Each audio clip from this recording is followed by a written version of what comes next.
Before we begin, let's take a few moments to worship the Supreme One, the Enlightened One, the one who crossed the sea of samsara, the one who spread the wisdom of the Dhamma out to all sentient beings. The Supreme One, the Tathagata. By chanting the Namaskar 3 times altogether and with me.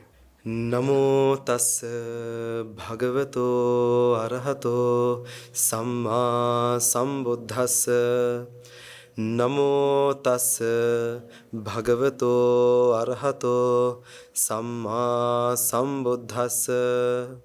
Namo tassa bhagavato arahato samma sambuddhassa.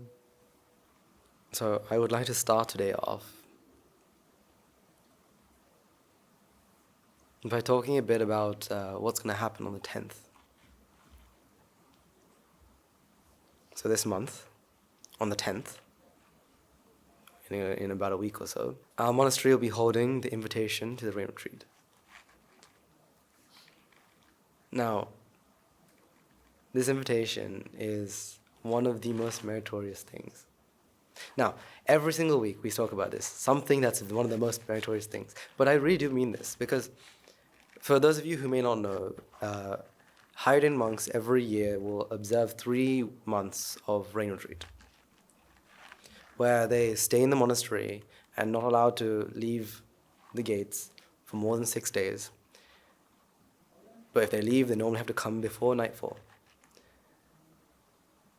Now, I would like to explain its importance and why on earth do we do such things. Because, because sometimes what tends to happen is, the more we talk about the pure Dhamma, sometimes we forget about, these so-called festivals or these events and its significance. Because you can ask, well, if everything is cause and effect, why do monks observe these three months of rain retreat? Or you can say, well, if everything is anicca or everything is dukkha, why do we have all night long Pirit chanting? You see, this is the difference between the Dhamma and the journey. The Dhamma and the journey. These two have to go hand in hand. They have to go hand in hand. Like bread and butter, they have to go hand in hand for Nibbana to happen. So the Dhamma is something that we do nothing but to understand. That's what it's for. The Dhamma is there to understand. Not to use, to understand. Now that's very interesting. The Dhamma is not there to be used. Why is that? The Dhamma is used only when the journey is there. So when we talk about, the anicca nature of the world, the dukkha nature of the world, the anatta nature of the world, what we're trying to do is we're trying to understand it. Once you've understood it, then application of it will happen. Only when the journey is taken. This is why the Dhamma and the Pratipadava, the Dhamma and the journey, is the most important, the 2 key things that take us there. So let me talk about this rain retreat. So for a high rain monk, they observe 3 months of this so-called vas or rain retreat. And it was there because in the time of the Buddha, in wherever he lived, there used to be 3 months where it was rainy season, where it used to rain morning to night. Right, and so even this day and age, we have these, we call it the monsoon season, which is around this time as well. And therefore, the monks would go on alms. Traveling, going on pindapata, traveling from house to house, begging for their meals. Unfortunately, what happens is that, when it starts to rain, animals or insects start to come out from the ground. And when that happens, these monks, when they walk with no intention, will accidentally step on them. Chetanaham bhikkhave, right? They have no intention, but by stepping on it, the insects may die. But then there are other religions. For example, the religion led by Nigantanatha Buddha. And he said, well, Buddha, right? Oh, Buddha, look, when your monks go around begging for alms, or when they walk on these grass, they're stepping on insects. They're stepping on insects, and therefore, they're creating so many. They're destroying the nature. They're destroying all of this. They're killing lives. Stop them. Now, the Buddha, out of great compassion, to who? This is the question that is the most important. Out of great compassion to who? Nigantanatha Buddha. No. Out of great compassion to both, or to all, bhikkhu, bhikkhuni, upasakas, devotees, and even Nigantanatha Buddha and his devotees and his followers themselves. Out of great compassion to all of them. Why was that? Because it's very easy to say, out of great compassion to Nigantanatha Buddha that he did this. But remember, the Buddha doesn't do anything if it doesn't help who?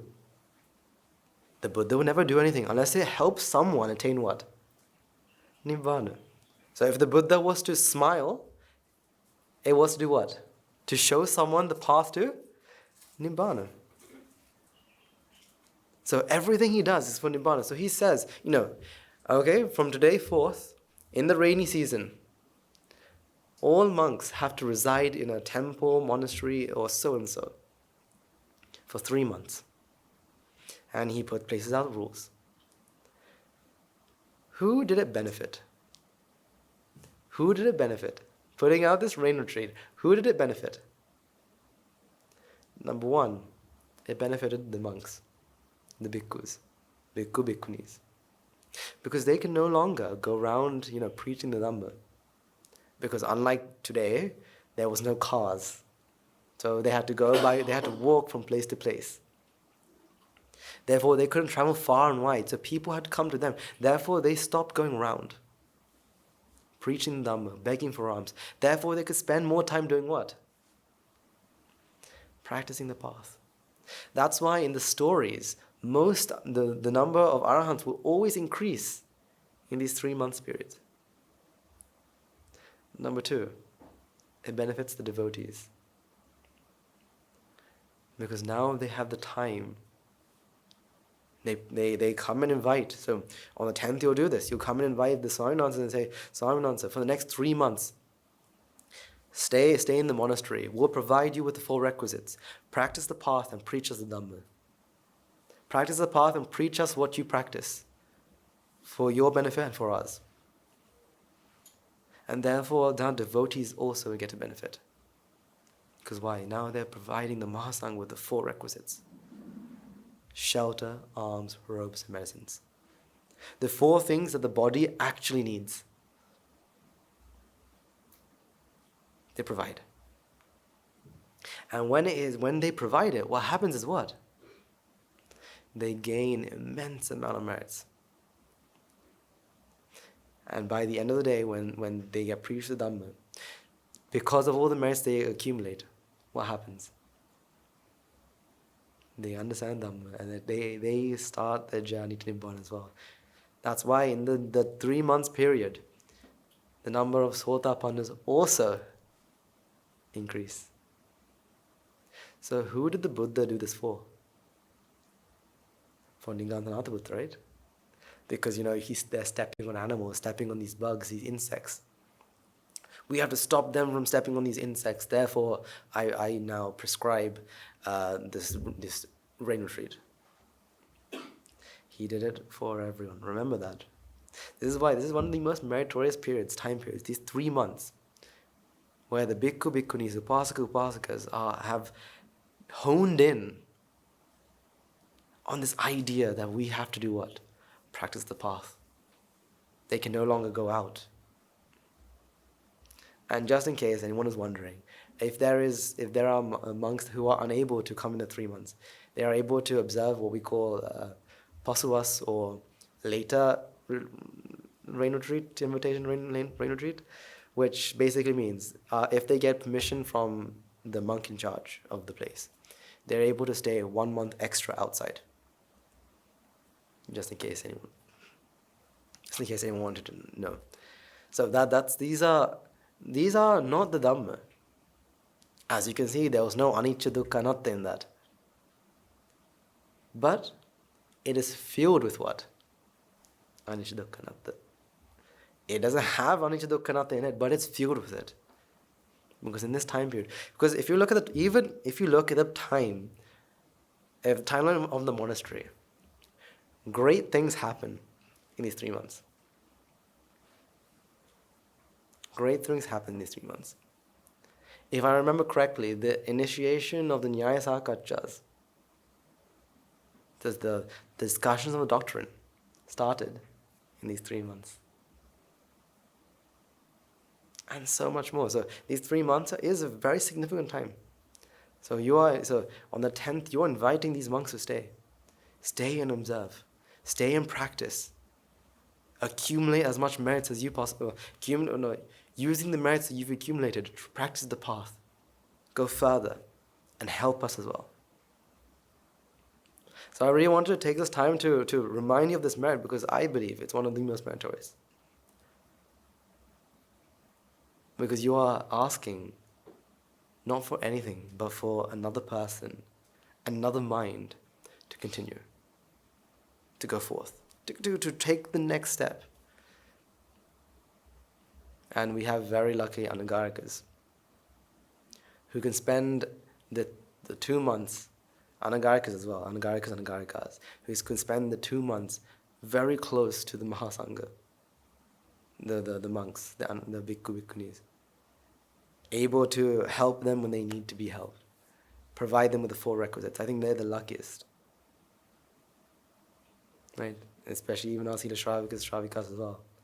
They're able to stay and live very close with these monks who are practicing the path. Very extremely lucky. I mean, if we look at our lives, just take a moment to see how lucky we are. How incredibly lucky we are. I had the great fortune of talking with Guru Hamdru and Nayak Hamdru just today. And something that they reminded me is, in this world, how many people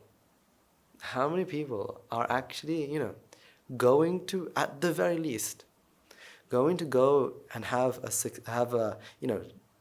life that they are going to be happy about. And how many of those people will, when they pass away, will be born in the heavens, at the very least. Forget Nibbana. When they were saying this, the first example that came to my head is, a queue or a line of blind men, blind people following one another, blindly, to achieve, something that they can't see. When one person falls into a hole, so does an entire, lineage. So does an entire lineage. Now, you can't say, one of the first things that may come to your head is, well, not everyone is a Buddhist. It's not about religion. Because if you look at every other religion, for example, if you took Christianity, if you even took Islam, one of the key pillars in Islam is charity.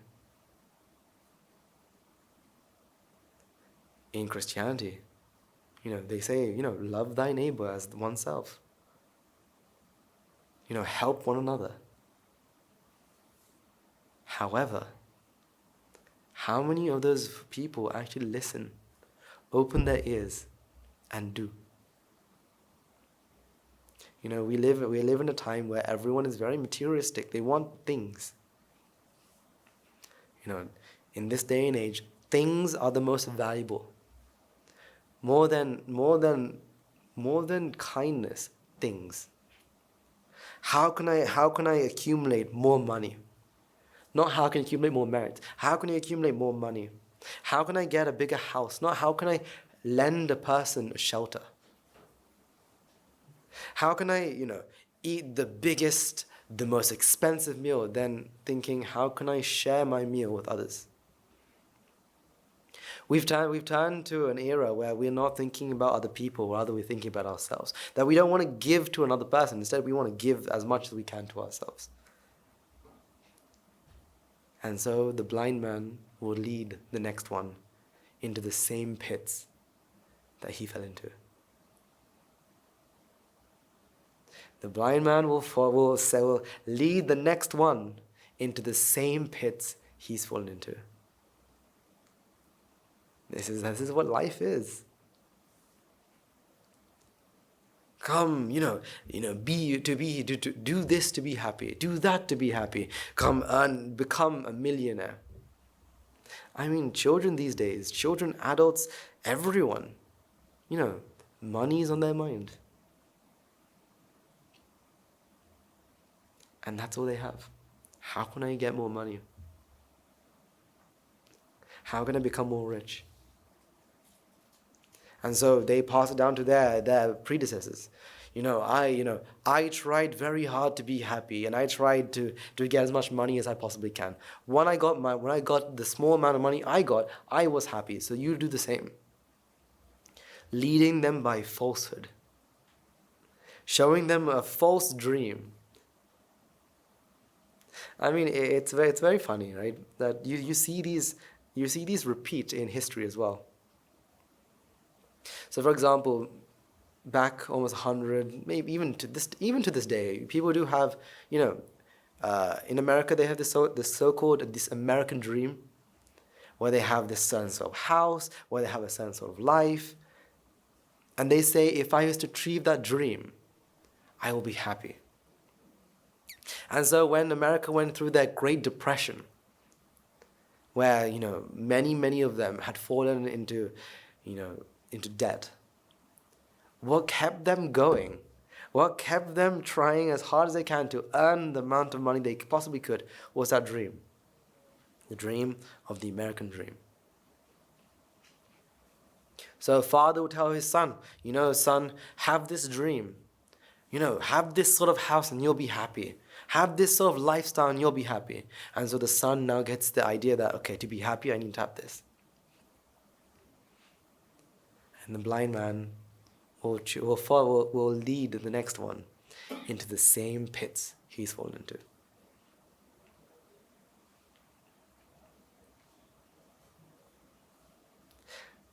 Something that I really, really want all of you to think about. Something that you all have to, of course, currently we are all living we are all in the monastery. Right, so we're not now. Most of us aren't still running after wealth, aren't running after any material gains. I agree. However, something that we all fight towards, something that we all fight for, is this idea of how can I be different? How can I be a bit different from another person? We are still not looking for money anymore. We're looking for a difference. Now, we all know, right, and I explain as well where that comes from. But one thing I really want to show you is this idea of comparison. Now, if I was to say, this square, is this square big or small? Now, you can give any answer. There's no right or wrong answer to this. But if you were to give an answer, you say, either it's big or small. Compared to the board, it is. But, compared to, this lid, it is big. But then, to be able to say whether something's big or small, there is always something to compare. There is always something that we compare. This square is bigger than this. This square is smaller than this. We always compare. Think about this. We always compare. Whether you live a life as a monastic, whether you live a life as an anagarika or anagarika, sila shravika shravika, sila huasi, sila devotee, or just a listener, you are always comparing. This is always big. This is bigger than this. This is smaller than this. And one thing that you always have to remember is comparison is the thief of joy. Comparison is the thief of joy. The moment you compare, the moment the idea of comparing pops into your head, joy runs out of the room. Joy is no longer there. Think about this. Very simple. It is very simple.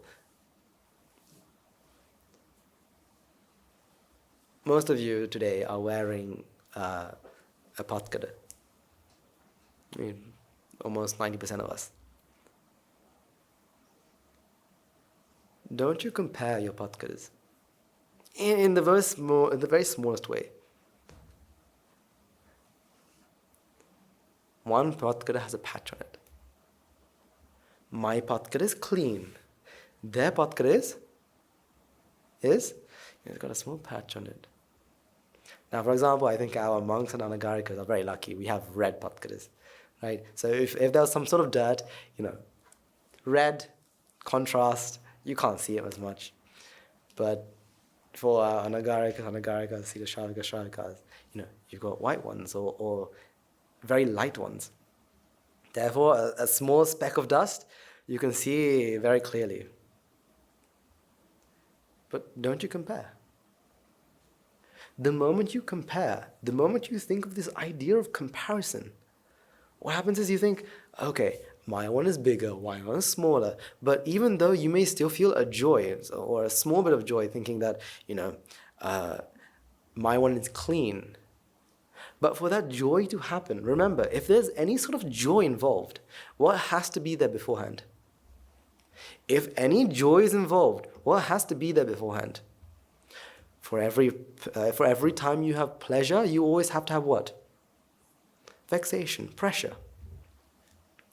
You have to have what? Vexation. So if you feel joy that you have a clean patkada, what does that mean you felt? Vexation. That's why comparison is the thief of joy. Whatever it is, it's comparison that takes it away from you.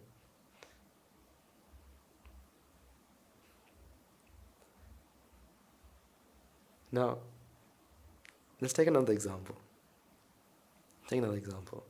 Something that we can have in our own lives. Don't we compare, not just ourselves and another person. So it's not just me and them, but it's also us and them. This is also comparison. Now, I don't want you to think too badly of this. Right? I don't want you to think too badly of this, but I want you to have this in mind. There's always this idea of us and them. And there's always a comparison. We are very good people. They are not as good. They are bad people. We are very meritorious. They aren't as meritorious. We don't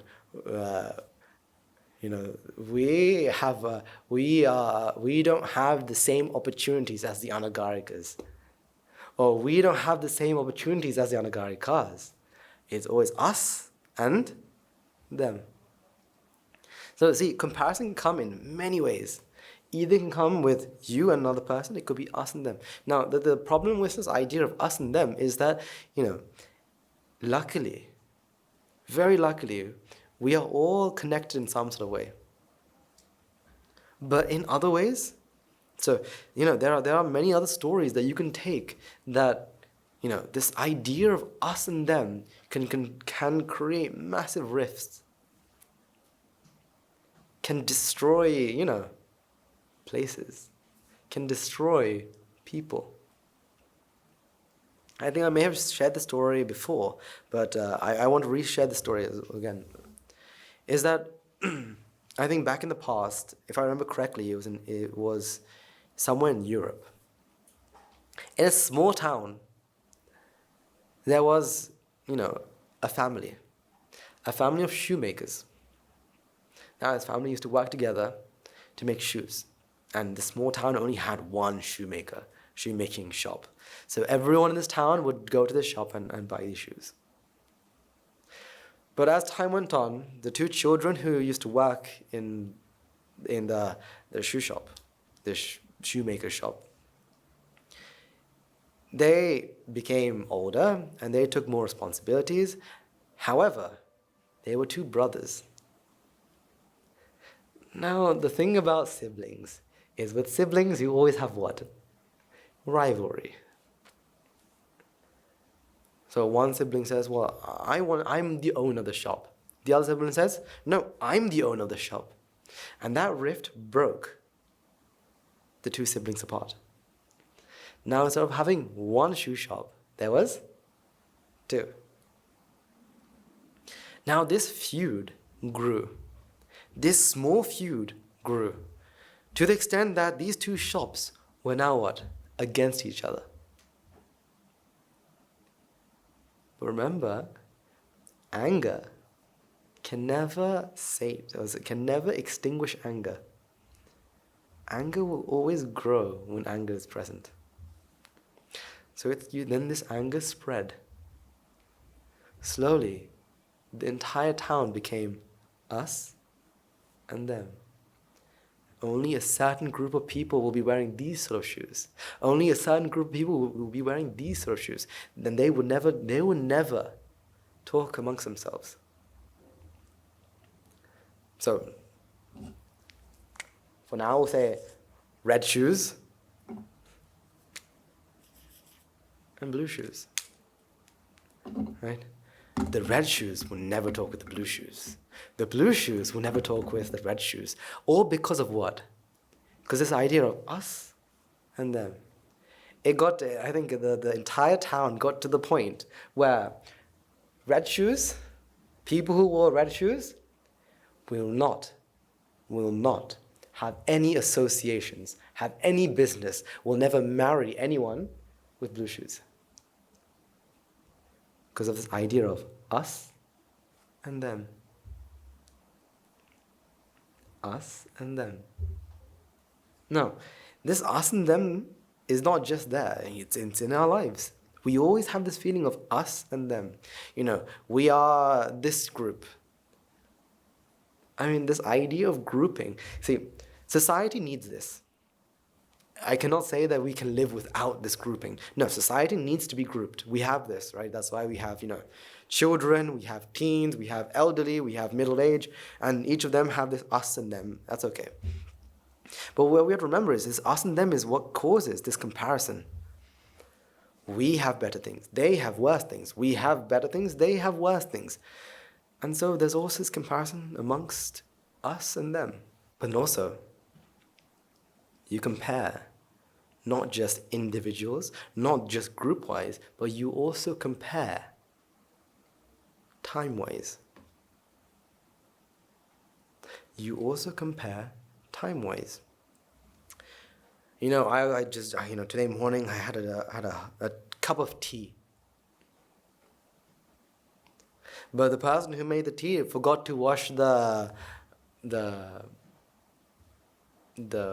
cup that they used to stir. So the tea tastes like kottamalli. It tastes like coriander. And now, the only reason why you either feel happy or sad is because you compare with what?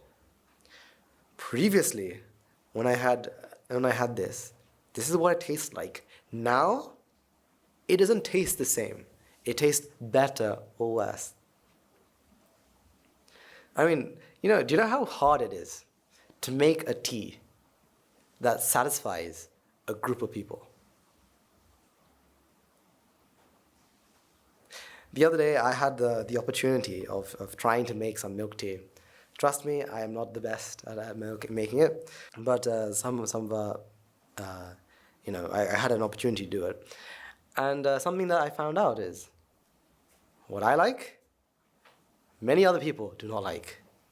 What they like, again, some people don't like. So, for example, they'll say, next time you should add a bit more, add a bit more tea leaves.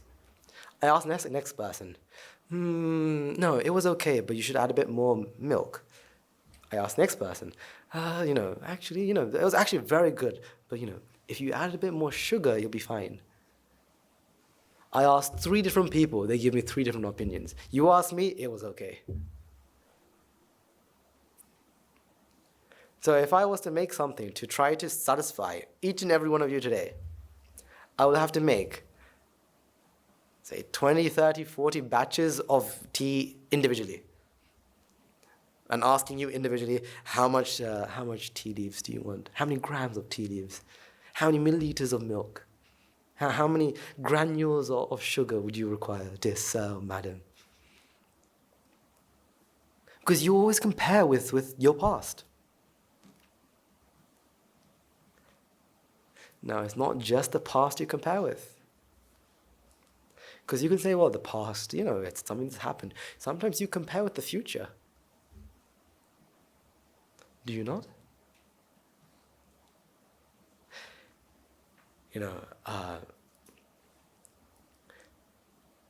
Think about it. Why are we upset when something doesn't go our way? Why are we upset when something doesn't go our way? So, let's say you have the chance on the, on the rain retreat, right? In the invitation rain retreat, you're the one who has to, give out the flowers. Say, for example, and you target, I'm gonna give all these flowers to everyone there is. So automatically, you've already made a point in the future saying that I have given what? Flowers to everyone. Midway, you finish all your flowers. Now you're disappointed. You're disappointed because of what? Comparison is the thief of joy. You compare yourself to the future. You compare yourself to the future and say, I wanted to go here, but I am not able to. I want to go here, but I'm not able to. I want to become an arahant, but right now I know I got angry. Why am I upset? Because I want to be an arahant. I project myself into the future and say, this is who I want to be. This is who I am now. I am not who I want to be. So you also compare with the future. Comparison is the thief of joy. It's incredible to see how much, our minds, every single moment, is comparing. See, even though, we live amongst the best people in this world, your mind still compares.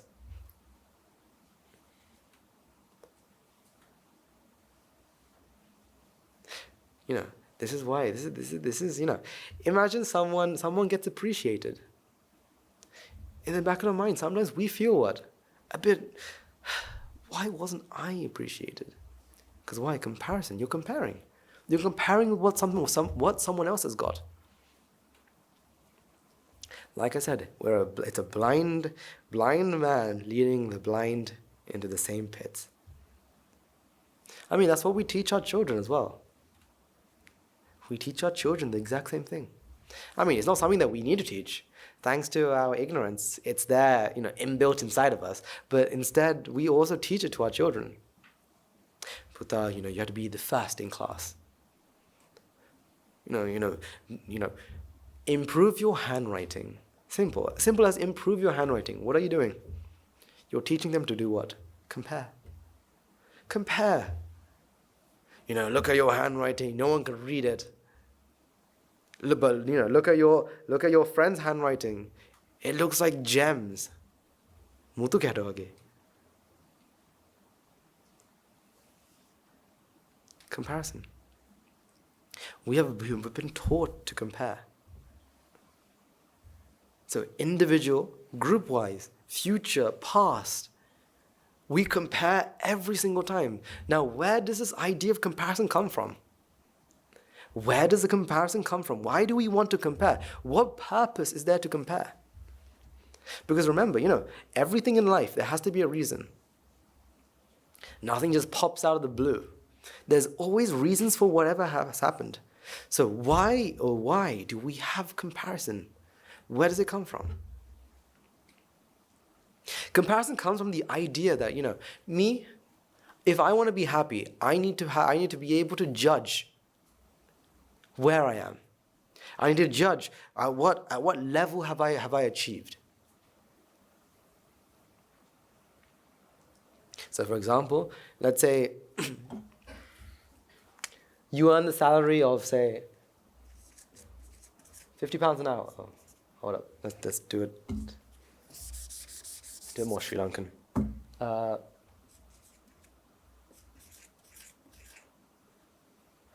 1,000 rupees an hour. Is that good or bad?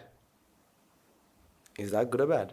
Now, when your mind is trying to always to find a place. Your mind is always trying to find a place. This is my wage. Is it good or bad? So what does our mind do? Excuse me? How much do you earn? Oh, I only earn 1,500 an hour. Now what do you think? Okay, that means I'm not earning as much. I have to work a bit harder. Find a way to do this. But if they said, I only earn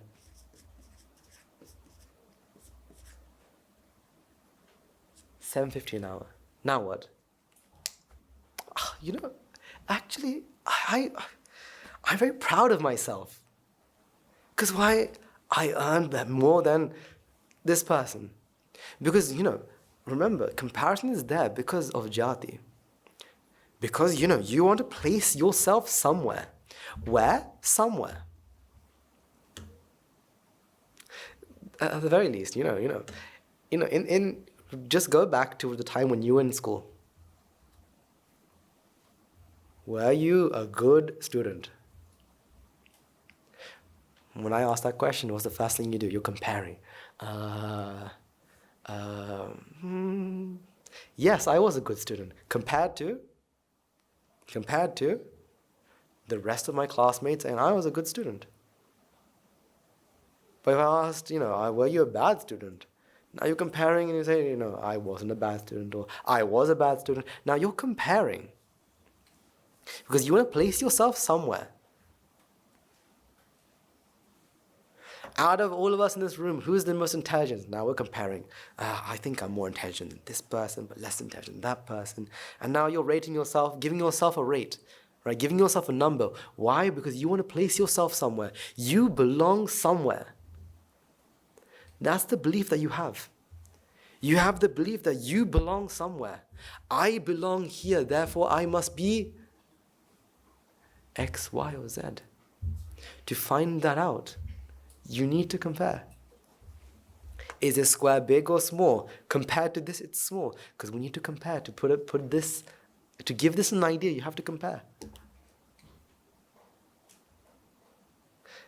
Then the question arises, why do I need a place? Why do I need a place? Because, what is wrong with the square being a square? Why does we have to think of it to be a bigger square or a smaller square? Because even though there was no square to compare with, you automatically already have an idea whether this is big or small. We just have one square. Is this square big or small? You have an idea. That's an actually really big square. Compared to what? Compared to something that your mind makes. So why is that? So, I mean,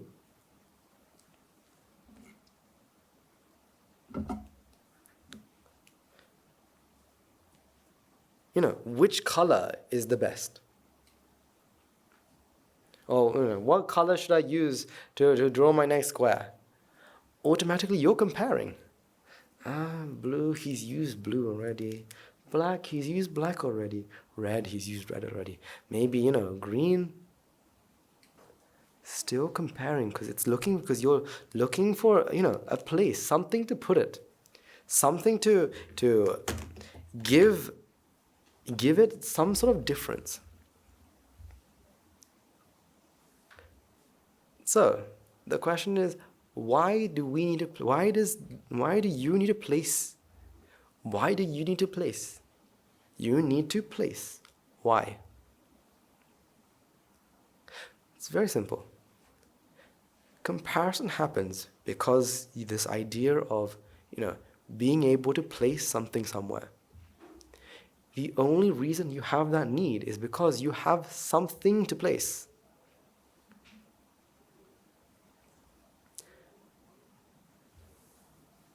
The only reason you want to compare this square with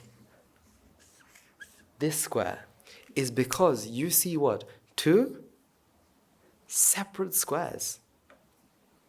And you feel not just two separate squares, but these are two completely different squares. One is blue, one is green. One is big, one is small, one is more, I can't see. Well, they're not squares, are they? They're more rectangles. I mean, technically, from my perspective, they look square. So it's for me, it's a square. But, for you, it's more, I think this looks more of a trapezium. But in this angle, it looks square. I promise you, right? If you don't believe me, you have to come and sit here. So this one is more rectangle than this one, right? In your perspective. Now, you are comparing because you see two completely different what? Now the question is, are they different? Are they different?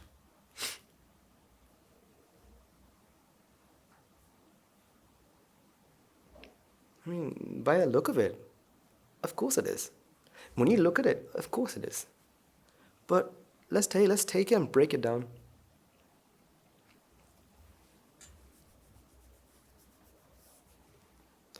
If we were to break this down into its core components, right, what do we have?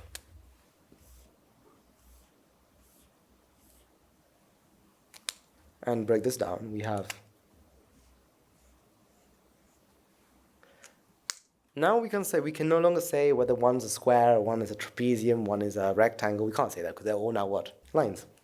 However, now let's take this one step further. Let's break this down further. Well, this was created with this. This was created with this, right?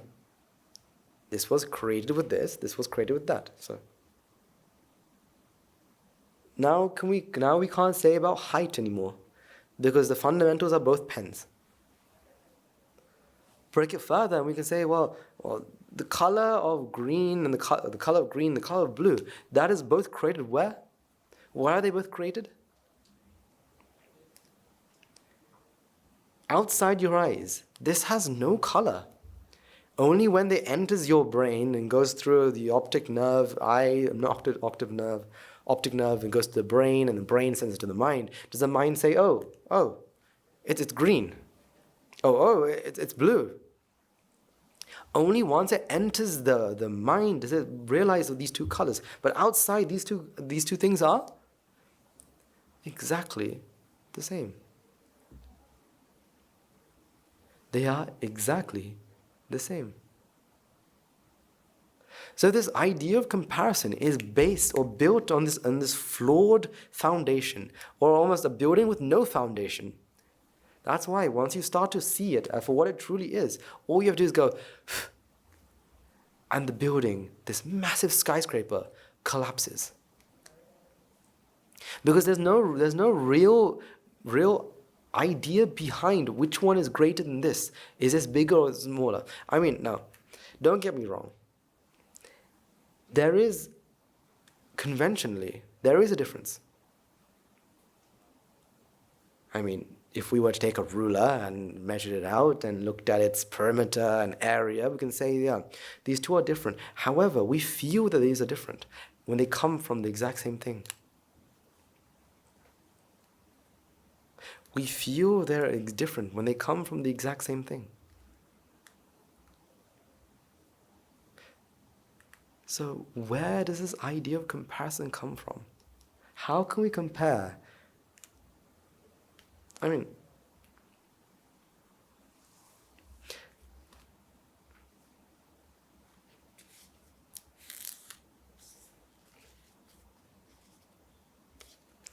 let's say if I was to rip this leaf into two. Is this two different leaves? Let's lift it a bit more. Is this two different leaves? Two different leaves. Is it two different leaves? Are they two different leaves? No, because they're both connected at the same point. They're made from the same leaf. So if I were to show you two separate ones, are they two separate things? Are these two separate? No, they came from the same thing. If we looked at the fundamentals, they came from the same thing. So if I was to say this one is bigger, this one is smaller, well, fundamentally, they're both the same. You see, this is what we try to do when we look at the world to be anicca. Understand that everything around us is there because of causes. So this idea of comparison can only come due to thanks to what? Thanks to our best, the greatest thing on earth. Ignorance. Because we are ignorant, they're saying that, this and these all things are separate from each other. They are complete separate identities. I mean, this idea of ignorance, giving things separate feelings, can go so far.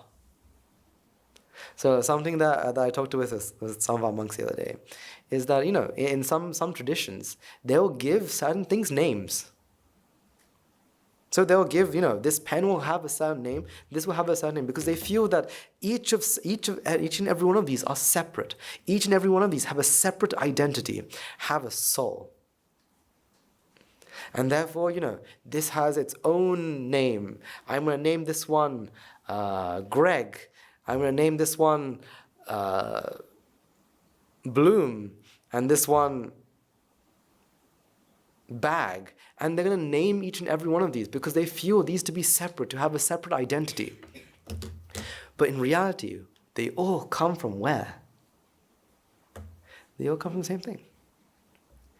I think one of the best ways to imagine it is imagine having a ball of clay.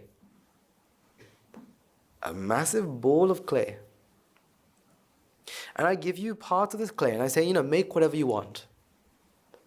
So one of you makes a massive tree, the other one makes, a monkey, someone makes a tiger, and then we put them into this, we put them on the table. Now we can all see, there's a tree, it's a tiger. Oh, that's a monkey. The monkey is riding the tiger. And you can see that. But if I was to take them all and squish them all together, what do we have? The clay ball. So what's the difference between the tiger and the monkey? The tiger's a carnivore, the monkey's an omnivore. The tree is a self-providing plant.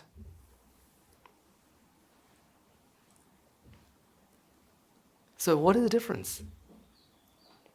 See, if we were to take everything here apart, break it into its individuals, what do we have? I mean, say, take two separate individual people.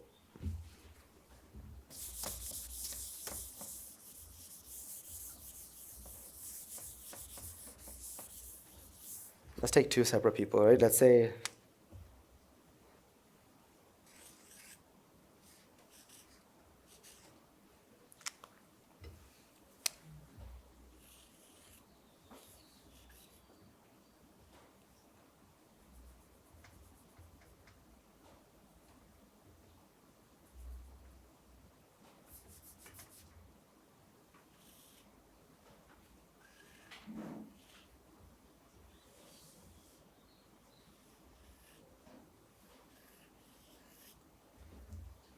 So I hope that makes you can see a very big contrast between these two people.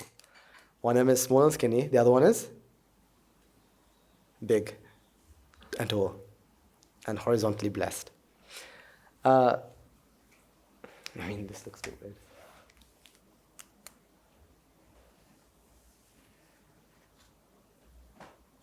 How that makes it. Okay.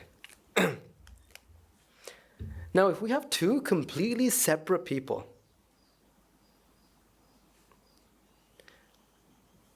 what is the difference? What is the difference? Let's break them into the three components, right? So every person will be broken into three components. What are the three components? Person one has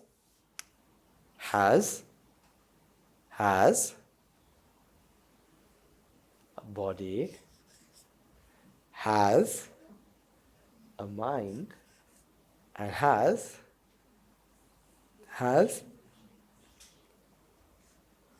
defilements. Person two also has what? Body, mind, defilements. Person one has this, person two has this. Is there anything different? Is there anything more that we can say about these two people? That's not a body or mind or defilements. Let's take one more. This is one I have to. Okay.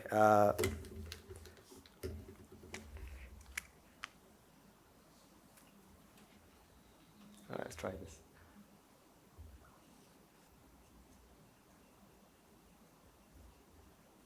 It's a dog, right? It's a very good dog. What does a dog have?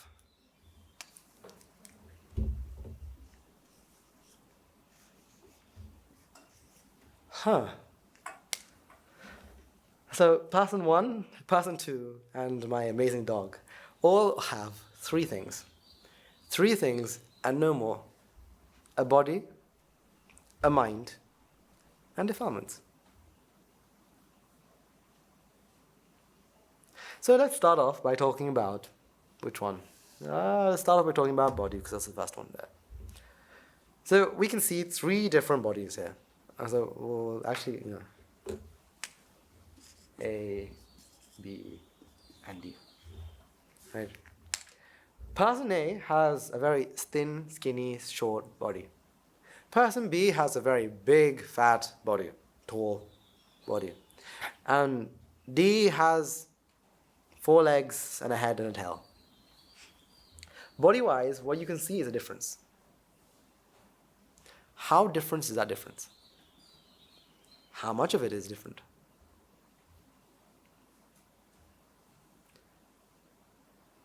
If I was to take, let's say, I could take anything from each of these bodies and then switch them around, and you won't know the difference. For example, there is right here, right, on person A's body, there is an atom of carbon. I secretly cut that carbon out and put it part of the dog. Did the dog become part human?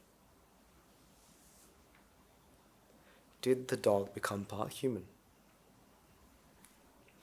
Alright, I'm going to take and add this atom of oxygen and put it into person B. Did person B become part dog?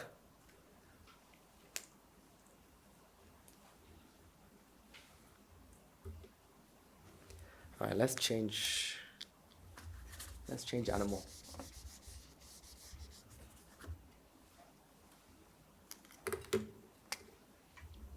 Still the same animal. Oh no, still an animal.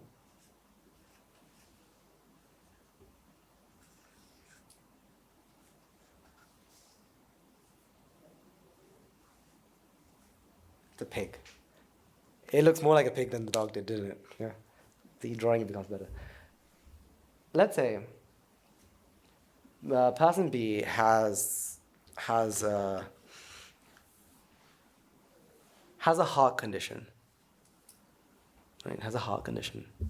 Right, unfortunately, because of his habits of overeating, he has developed cholesterol, which gave him a heart disease, right, and therefore he had to get a heart transplant. Person A can donate his heart, can't he? Now, if person A donates his heart to person B, does person B become B-A? Do they change? But let's say now instead of they're getting it from person A, we ask the pig to donate. The pig donates the pig donates its heart. There you go. The pig donates its heart to person B. Sorry. Does person B become pig? Do they become part pig? They do not.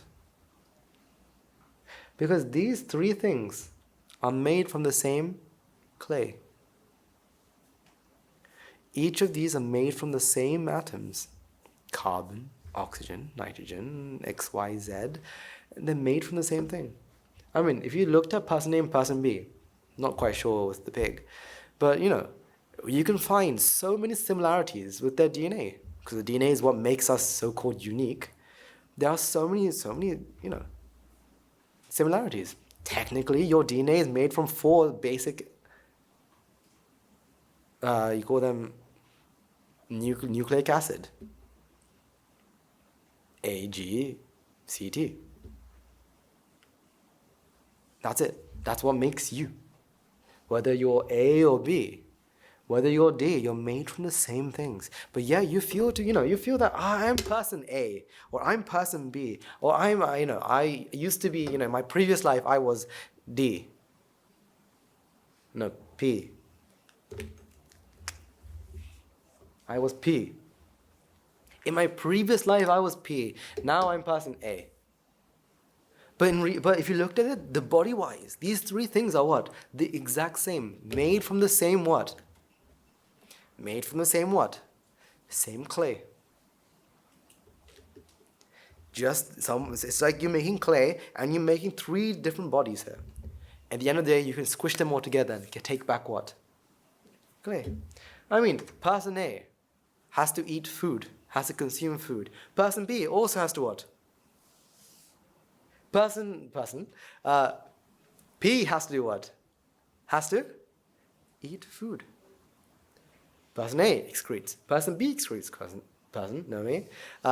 P also what? Excretes. Each and every one of these are working the same way. What's the difference? Why does person B feel to be bigger or smaller when the same things are here? Same clay is here. It's like one ball of clay saying to itself, "Oh, I'm so big, or I'm so small." Compared to what? You can't say these 3 things are separate. These 3 parts of the body are not separate. You can take apart this person by person, limb by limb, atom by atom, and you will not find a specific atom that is specifically for one person. You will never find a specific atom. So there's not an atom here that just belongs to pigs. There's not an atom here that just belongs to B or A. They all belong to what? Nature. That's why when all 3, A, B, and P, were to pass away, what happens? What happens? They dissolve. They melt and disappear into what? Nature. These 3 things are nature and in different forms. This and this are all nature in different forms. For as long as the causes are there, this will always be like this, but this will always be like this. But when the causes do no longer come together, this and this will go back to be part of nature. Dissolve back into nature. So A, B, and P. Which one is different? Which one is superior? Which one is inferior? Which one is better to have? Being skinny is very good. Being fat is very good. Being P is very good. Which one? You can't say. You can't say.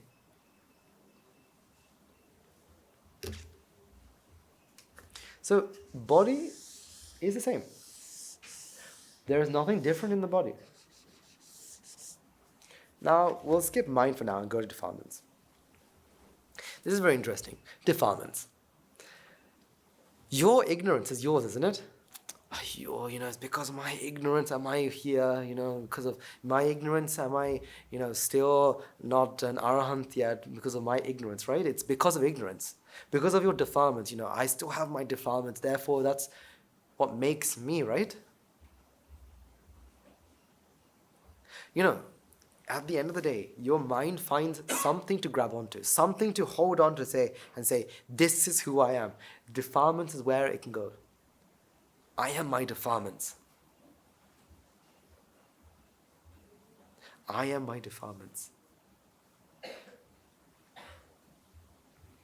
Let's say, we switch these two defilements over. Does B now become A and A become B? Will B start thinking, oh, why am I so tall? And why would A start to think that, why am I so short? You see, defilements is something that doesn't belong to you. Defilements is something that the mind possesses at that moment. For example, when you are giving something, let's say you are giving a dana, wholeheartedly. Does your defilement of greed start to appear? No, when you're giving a dana, greed is nowhere to be found. If you're giving dana correctly. If you're giving a dana correctly, greed is you can no longer find it. It's nowhere. But when you are really angry, where's generosity? Where's generosity? Is also where? Nowhere to be found. So defilement is also something that is not yours, doesn't belong to you. It's not who you are instead. It is something that arises at that moment. According to the environment, according to how much ignorance that the mind possesses, the defilements will vary. But the more you understand the Dhamma, the more your ignorance decreases, the more your defilements will decrease. That's why, they say that, arahants are free from defilements, because their mind doesn't have the environment for what? Environment to give rise to defilements. That's why, someone who's an anagami is said to is not able to become angry, because they can't. Not that they get angry and they say, I'm not angry. That's not that they get angry and they don't show their anger. Instead, it's impossible for them to be angry. Because angry at what? Angry at who?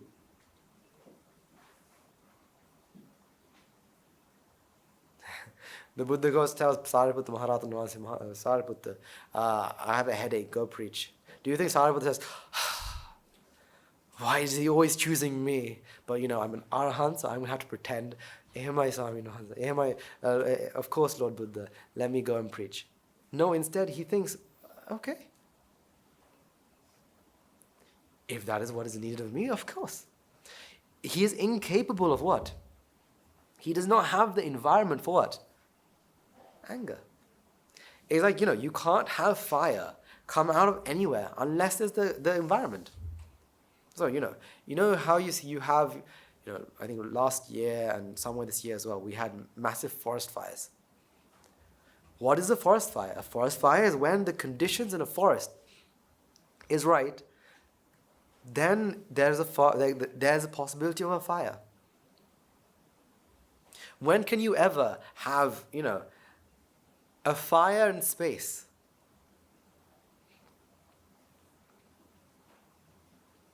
A place where they lack oxygen, how can you have a fire?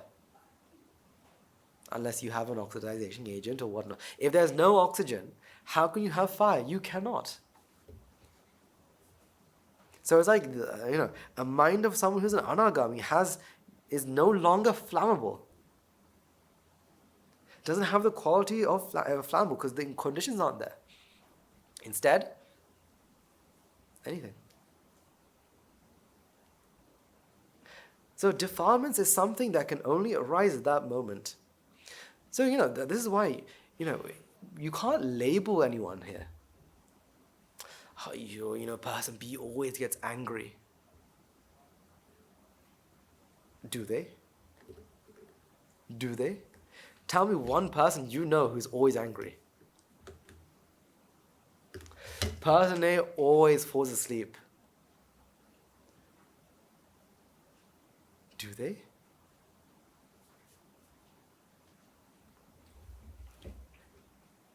Person P, animal P, right? The pig always will roll in mud. Do they? All the time?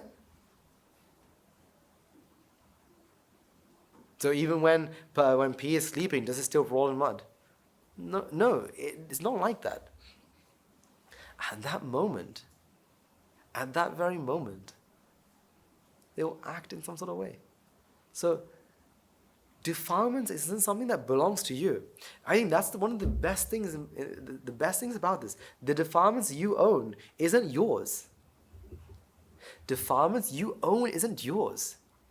It's also what? Cause and effect. At that very moment, does that defilement arise. Therefore, getting rid of the conditions means defilements will no longer arise. The defilements will no longer arise. So why are you worried?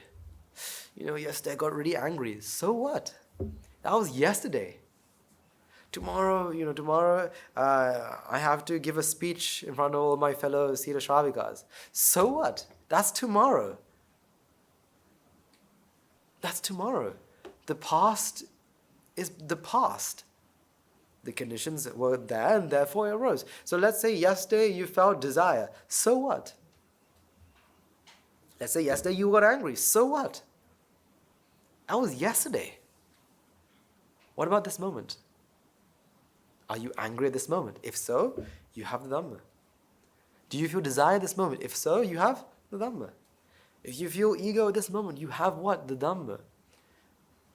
Yesterday, I shouted at this person. Why did I do that? I'm such an idiot for doing that. So what? That was yesterday. You can't go back in time and fix it. Why worry about what happened yesterday? Maybe they're still angry with me today. Well, we'll find out. Go talk to them. See if they're still angry. If so, well, if that makes you angry, what should you feel? I have to practice the path. Something that you'll find very often, and something that happens to not just myself, but everyone as well, is that some days you have, your good days. Some days you have good days where, you're practicing the path and everyone's being nice to you and, you're taking massive leaps and bounds forward. Some days you have horrible days. There's no motivation. There's nothing I can do today. Everyone is looking at me weirdly. If that does happen, what should you realize? My mindset is what? Fixed. No, because yesterday I was really happy. Today I feel, there's not enough motivation. I don't really feel it today. What does that mean? It means your mind is what? Cause and effect. Wow. Your mind is what? Cause and effect. Today I was happy, today I was happy, yesterday I was sad. Which means my mindset is what? My motivation is what? The feeling I have is what? Cause and effect. See, your own mind is showing you, hey, don't think of me as fixed. I change. But your ignorance says, wait, he changed? That can't be. Fix that. I'm such an unlucky person. No, you're not. You had one or two unlucky events, but then you fix it and you say you're unlucky. Everything, there are some people who think, everything I think happens. I knew that was going to happen. Why did that happen? Not because you thought so, because the thought arose and that happened. You make the connection thinking that I'm the one who thought that. Just remember, we are all part of what? Nature. So can't I have the same idea as you? I can't have the same idea as you, but our minds can arise with similar ideas. The mind can arise with similar ideas. That's why sometimes you all may notice this, but sometimes things I talk about in this sermon, Guru Handru in his Saturday sermon says something very similar. And I went to Guru Handru one day and said, Guru Handru, I think yesterday, in your sermon, I talked about this and you said something similar. And he said, well, that's because you are part of nature, I'm part of nature. Well, what's the difference here? Because what? Because, there is no separate, him, her, it, them, they, us, them. These are all specifically ideas that your mind has thanks to ignorance. These are ideas that the mind has thanks to ignorance.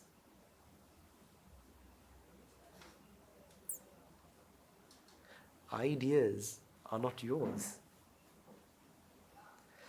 You see, those are very, very hard to try to understand this, right? It's very hard to understand that ideas are not yours.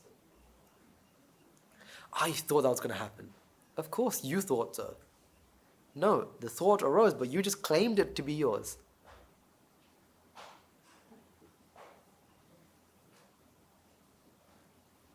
So defilements itself is what? Whose defilements? What's the difference between them? Can't person A and B have the same defilements? So who does it belong to, A or B? Can't P have the same defilements as B and A? Could. It's a possibility. Can't P sometimes, have a defilement? Or can A and B have a defilement that P doesn't have? A is a picky eater. P doesn't care what it eats. B doesn't know when to stop. P does. Who knows? Defilement isn't yours. Defilement is also something that you cannot use to separate.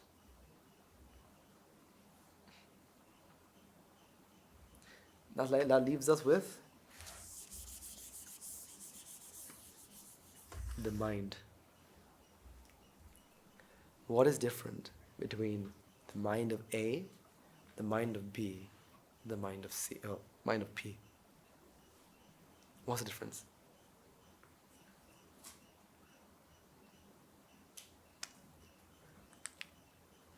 Let's say I show all of these.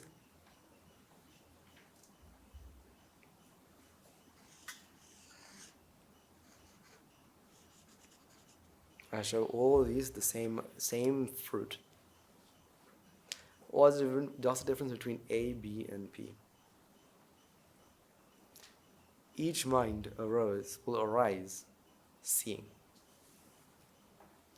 Each mind will arise with Rupa, Vedana, Sanya, Sankara, Vijnana. For A and B, we can almost guess, or we can make a very educated guess that's saying that their Rupa will be similar. For P, we can say maybe they'll be different because of biology. But Vedana, Sanya, Sankara, Vijnana, the process of A, B, and P are exactly the same. The process of RV, SSV, Rupa, Vedana, Sanya, Sankara, Vijnana is exactly the same. Between you and the pig. Between you and the ant on the floor. Between you and the dog or the birds that are chirping on the tree. The same process, the same mind process is the same, is at play here.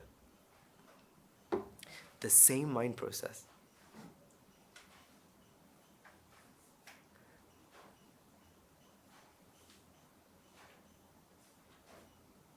So, the mind the mind will arise. But we have to remember that, that A, B, and P have different, number one, vipakas, and will also have accumulated different memories as well. So P will never have a memory of eating on a plate with a fork and spoon, whereas A and B might. So their memories will be different. So eventually their vijnana will come up with different. The end output will be somewhat different. But the process is the what? The process is exactly the same. So whether it's a body, whether it's the mind, or whether it's defilement, it is exactly the same. So where can we compare? What can we compare? What is it that we can compare? The body? Let's compare the body. This one is big, this one is skinny, this one is a pig. But in reality, this, and also this are the same. Let's come back to the mind.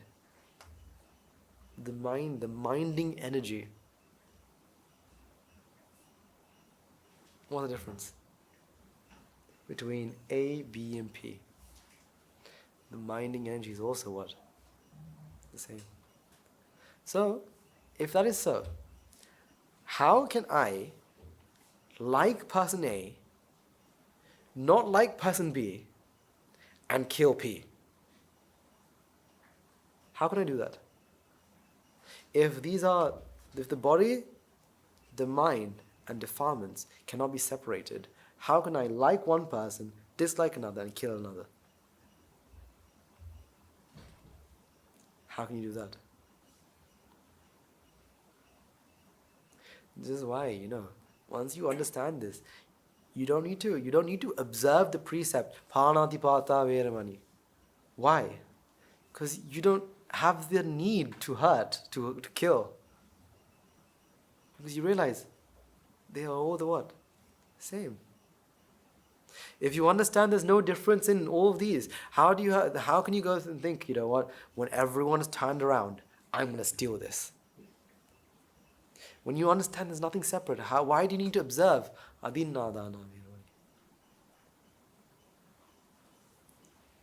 You have no need. Because you automatically instill yourself inside of you. Panatipata Veramani. Why, I don't need to observe the precepts. So it's not Sikkhapadang Samadhiyami. Instead, Panatipata Veramani. I will not hurt the being. I will not. I will observe the precept, but I will not steal, because what's the purpose of it? See, if you realize that this doesn't belong to you and this doesn't belong to me, why should I ever think about stealing this?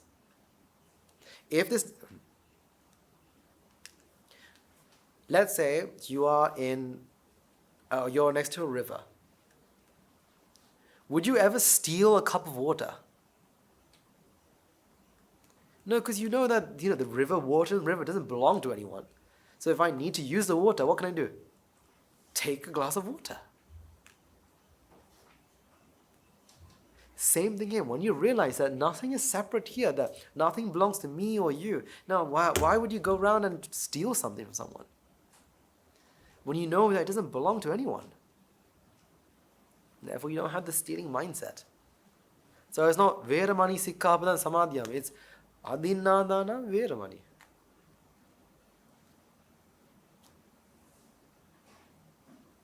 Etc., etc., etc. But remember, the Dhamma is there to understand. But the Pratipada is there. The journey is there for you to use. Understand, try to understand and internalize this. The more you internalize this, now you don't need to think about this. Thinking happens. That's why, the more you understand that nothing belongs to me, you don't need to think about, should I steal this or not? Instead, the idea arises in you thinking, what's the point? Instead of thinking, oh, there's a dog there, and I want to, I really want to throw a stone at the dog. Instead of thinking that, once you understand that, the difference between everyone is the same, you, instead of thinking, I want to hurt the dog, instead you think, why? It's just, part of nature. But responsibilities is that if you need the dog to go, you find a way to remove it. Whether that's by, not throwing a stone at the dog, but throwing the stone near the dog to scare it, because you don't want it to be, around the place for certain reasons, then you'll do that. See, if you don't have a person, because the mind with ignorance has defilements, and defilements give rise to ego. If you don't have ego, what is the purpose of lying?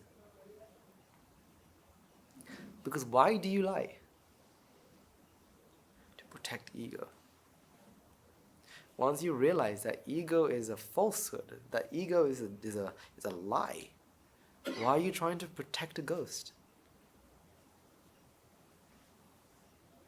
Or your imaginary friend? Why would you try to protect an imaginary person? No, you tell them the truth. Now again, you don't need to say, I will not lie. Instead, I observe the precept to not lie. Instead, I don't need to lie.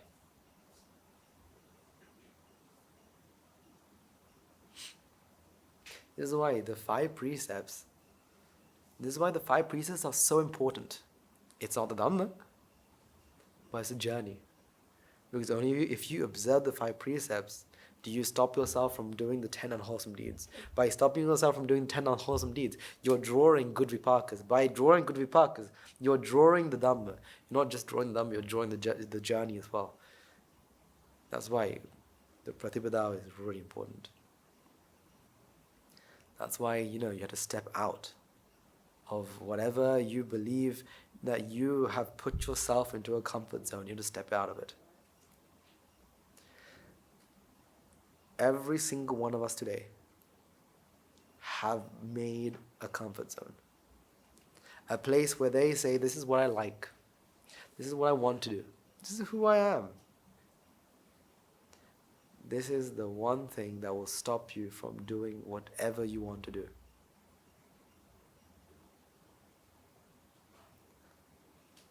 It is the one thing that will stop you from doing whatever you want to do.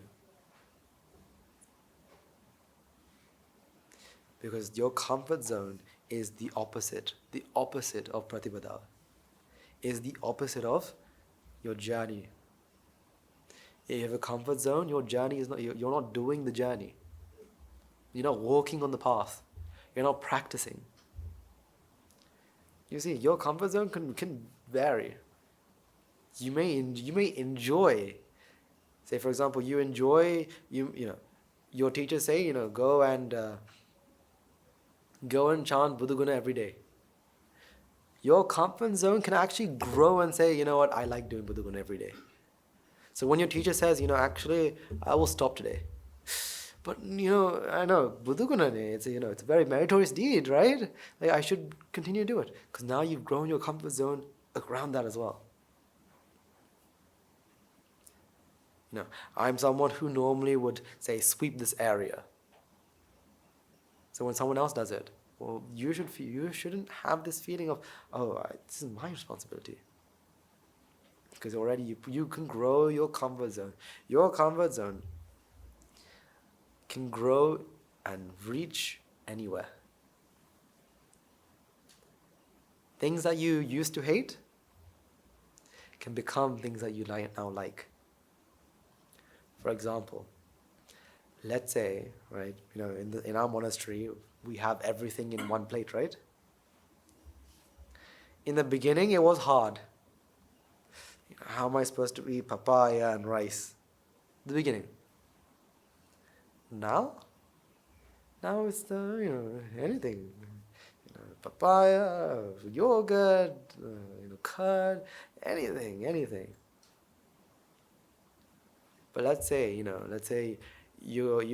have to go out somewhere, and they say today you're eating with a plate, right? Having a starter, a main course, dessert, right? Starting with an entree. Can you do that? Or do you feel the need to go, I'd rather just have the main course and have my dessert inside my bowl? Because if so, you have attached yourself. You have spread your comfort zone far and wide and attached yourself to that plate of rice and papaya. That's now your new comfort zone. Something that you used to hate, now you love. And the thing is, you can't even use that to measure how much of the path you've progressed. Trust me when I say this. I know several Anagarikas who come to me on the first day and say, how am I supposed to eat, rice and papaya? And second day comes to me like, actually rice and papaya, it tastes, there's something new to that taste, and they enjoy it. So you can't say because I practice the path, do I not feel, disgusted? So again, I can't tell you where you've grown your comfort zone. That's something that you can only find out, and especially with a teacher. A teacher who will challenge you, who dares to challenge you. For that to happen, who should you be? Someone who's willing to accept the challenge. Because remember, your teachers are trying to help you to do the best they possibly can for you. So if you show resistance, the teacher will try to push a bit harder. If you show more resistance, maybe the teacher will step back and say, okay, maybe, actually do this. Actually, you might want to do this today. But if you're someone who doesn't show resistance, today you're sleeping on the floor. Okay, I know you can tell that your teacher say, I know it's gonna be very hard for me, but I'll do it. Instead, sleeping on the floor, there's ants and there's dirt and there's this and that, showing resistance, meaning the teacher will be like, okay, my student isn't ready to accept everything I say. Because remember, back in the time of the Buddha, Tucchapodila, he was willing to go into a river up to his nose because his 7-year-old teacher told him to. If that is how they, back in the past, attained Nibbana, how should we be? Teacher, tell me, I'll do. Tell me this, I'll do. Tell me that, I'll do. My Nibbana is in your hands. Break your comfort zone. Just be careful. Your comfort zone can regrow, can expand into places that you don't even notice. Just think about it. So, what you can do is always look at, whenever you see a person, see them as a body and mind defilements. Separate them out. The body, the mind, and defilements. See how they work. See how they work. This is the body. This is the body. This is the mind. This is, look at people and, see them. And when we say about mind, you can't see minds. But you can see the output of minds through sankhara, through actions, through words, through physical actions. That's the output of the mind. So see people or see them as they truly are. A body, a mind, and defilements. Separate them out. Don't let any moment go to waste. Because this is right now, what we did was we just talked about the Dhamma. Dhamma, you have to understand. The usage will happen. The more you understand, the usage will happen. That's why, all we can do is try and to put the chords together. Try hitting all the chords together and again and again and again and again. Until one day you think, I understand. And just like Neo did in the Matrix, you see the entire Matrix as it is. For as long as you're aware. For as long as you see the world as it is. That's all we have to do. Take time and think. So our anagarikas, our monks, the shravikas are incredibly lucky. I think, the number of sermons we all get is a lot. Right? The number of sermons that we get, and especially, our Sita Shravikas and Shravikas, and as well as our anagarikas and monks, we get like Nyaya discussions every morning. And this is one of the luckiest things that we have. Because we are always trying to understand. Put it into our daily lives. Using our daily lives to understand these key concepts so they can be used in our lives itself.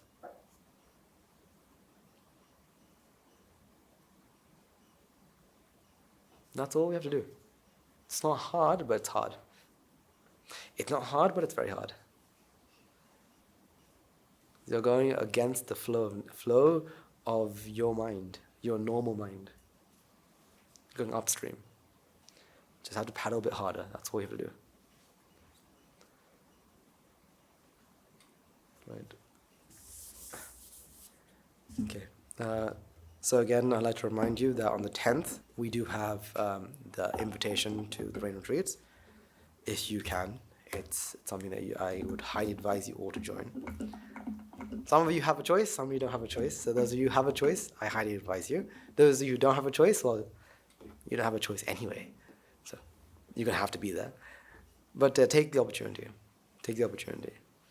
As well as some of our anagarikas. I think you'll hear me say this every couple of months. Some of our anagarikas have donned their pandu clothes, which means another 2 months, we have new monks. And an ordination ceremony coming up as well. So you'll hear me say this every 2-3 months. Right? I'll be saying, a new batch, and a new batch.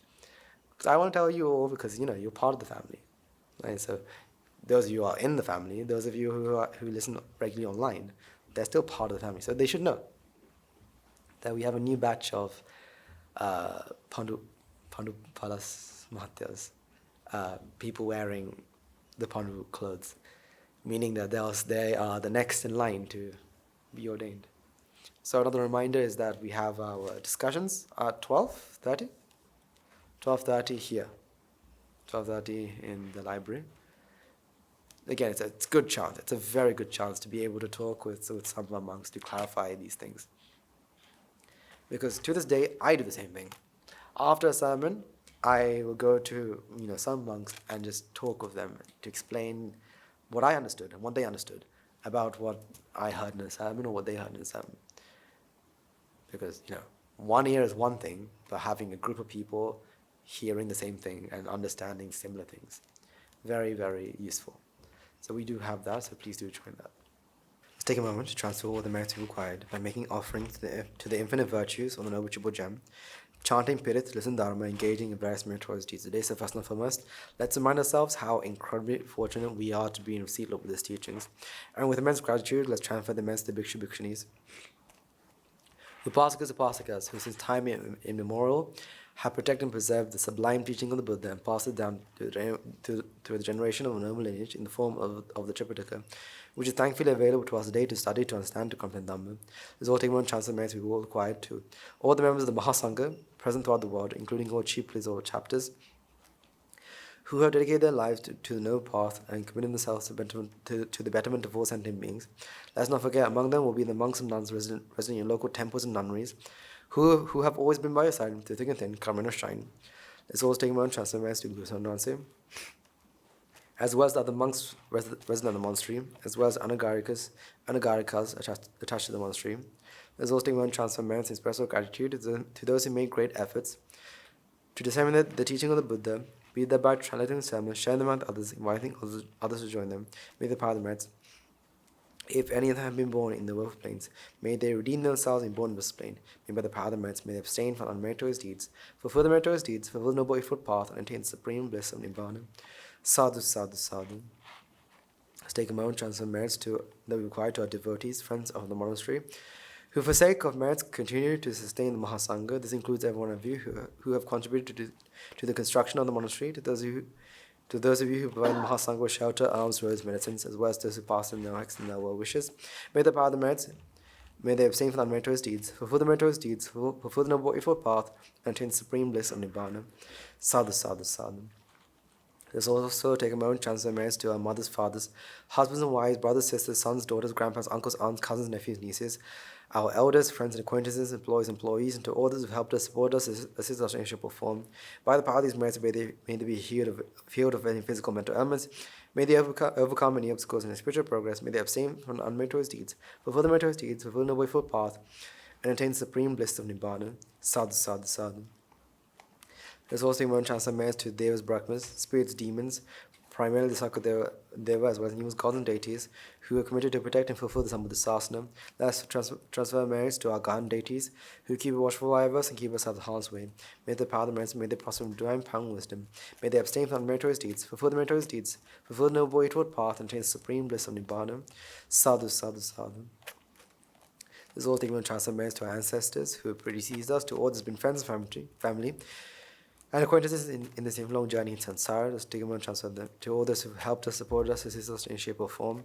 Take a moment and transfer their merits to them. Let's also take a moment and transfer merits to all the members of the armed forces, as well as the police force, who have sacrificed their lives to protect the peace and harmony of our nation.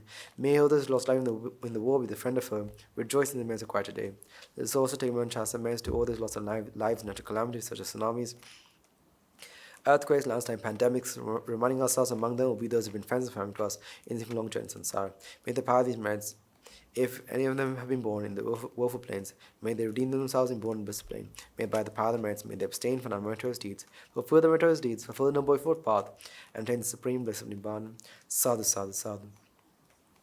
And finally, let's all resolve, may the power and blessing of all the merits acquired the other day, when we witness the event of many hundreds of thousands of Arhat nuances, Arhat main nuances in this blessed land. And finally, with the power of all the merits acquired throughout the day, you and I and everyone who made this program a success become an Arhat nuance or Arhat main nuance in this blessed in this very life in the era of the Gautam Supreme Buddha itself. Sadhu, sadhu, sadhu. May the blessing of Chupachan be with you all. Raga ginnen midetva Dvesha ginnen midetva Moha ginnen midetva Nibbana parama sukhayan Sukhita taravetva Nibbana parama sukhayan Sukhita taravetva Nibbana parama sukhayan Sukhita taravetva Mamada siyalu loka siyalu satvayo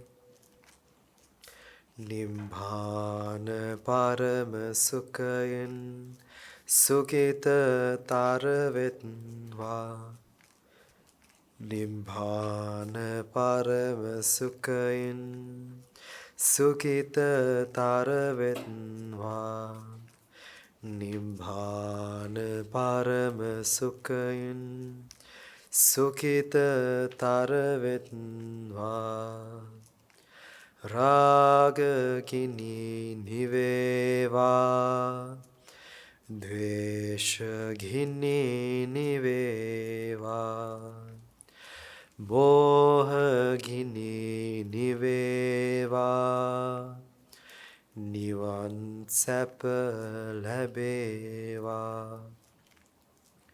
Nivan sap labeva. Nivan sap labeva. තුන්වන්ගේ සුසියනන්ත මහාගුණ බලෙන් සියලු ලෝක සිය සත්‍යයෝම නිබ්බාන පවසමින් සුඛ